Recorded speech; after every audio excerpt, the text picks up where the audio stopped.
We heard about this plan for theaters. Like, theaters are desperately trying to find ways to get more people to the cinema.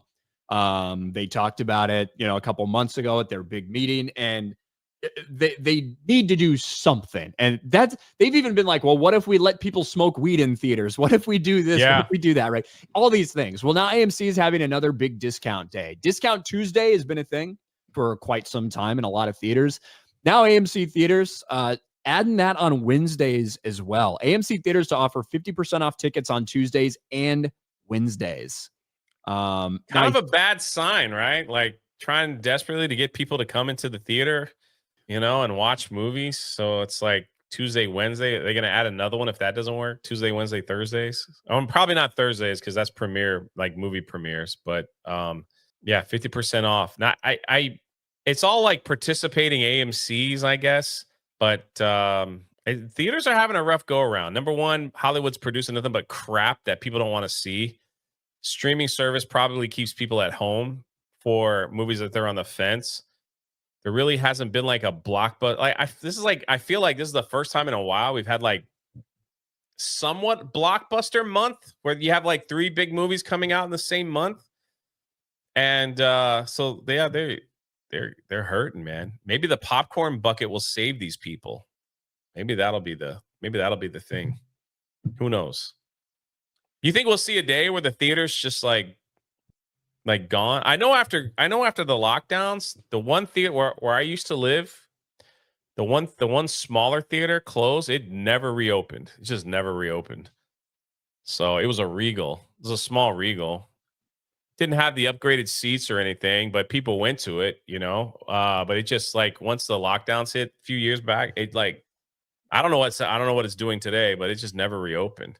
Well, you wonder if like theaters will just condense to like one like bigger areas, the smaller ones will probably get swallowed up. What they need to do, Ryan, they need to bring back the $2 movie theaters, man. I don't know if that's profitable, if that makes sense.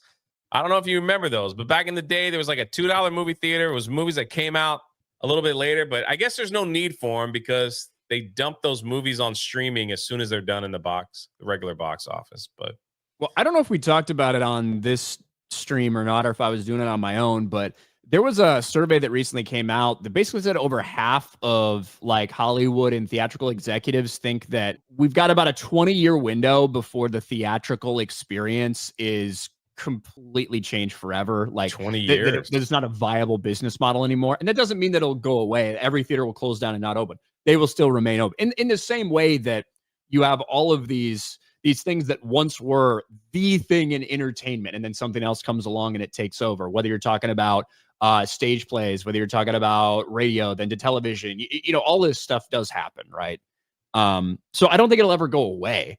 It'll just be scaled down based on the interest level for people actually going to theaters. And we've already seen it happening in a way.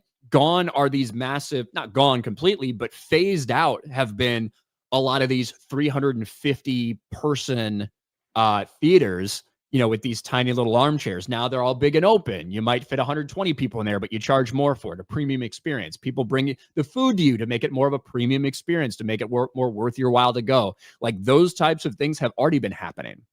And it's going to continue. People's viewing habits have changed.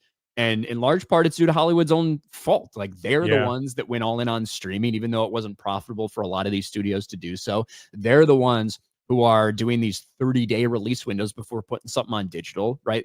Hollywood are the ones that led them down this path, and now they're suffering the consequences as viewers have changed their habits. At the end of the day, the biggest impact is probably them putting out shit that no one wants to see. But there are a lot of other business factors that go into it as well. Yeah. I think 20 years I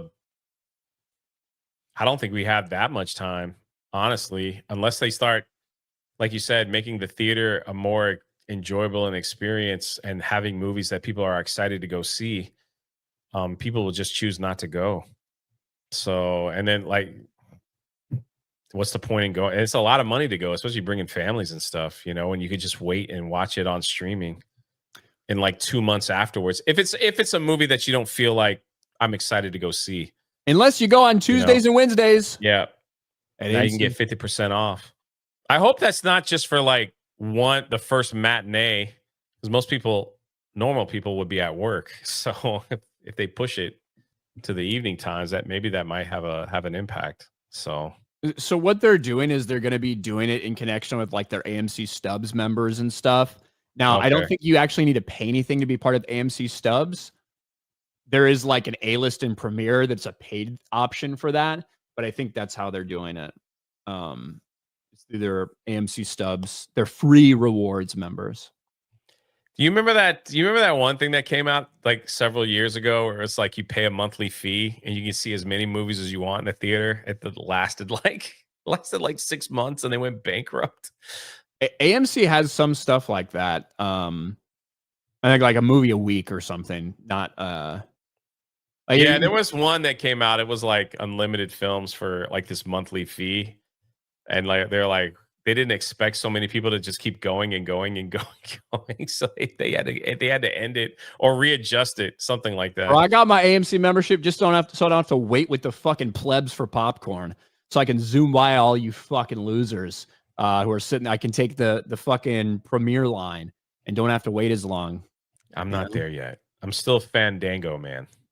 Fandango? Fuck Fandango, bro. Yeah. Well, every time I get a ticket on Fandango, they give me a $5 coupon. So, and I use that for the next one. So there you go.